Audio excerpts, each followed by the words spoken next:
आया रात्र का कपडे धुवायला लागलेस ग? अरे तुझं उद्या झेंडावंदन का काय आहे ना व? 26 जानेवारी. तीच ती आम्हाला काय कळते. उद्या मला लवकर उठव, मला लवकर जायचं आहे. उठवती आणि निळ कशाला घालायला लागल्यास? अरे चांगलं दिसतंय जा.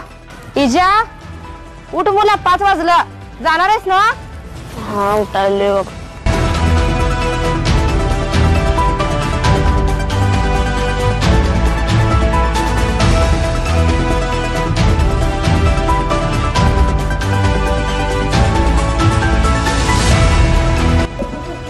झालं झालं आवर.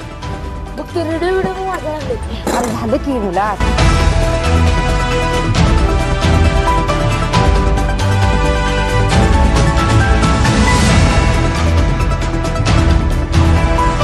आयो आज गुरुजींनी सांगितलं होतं काळा बूट आणि पांढरा सॉक्स घालून यायला. असू दे मुला एका दिवसासाठी कुठे आता पैसे खर्च करायचे त्याला. या जातो ग. इजा एवढा काय अरे? ती कुठले प्रमुख पाहुणे आलते त्यांचं भाषणच संपणार. बघ केळ जिलेबी बघ 2-2 बिस्किट. एवढं कस काय दिलं? एकच तुकडा देते ती. वाटायला माझा दोस्तच होता. होय काय? मला एकट्याला जेवढे सगळे भेटले.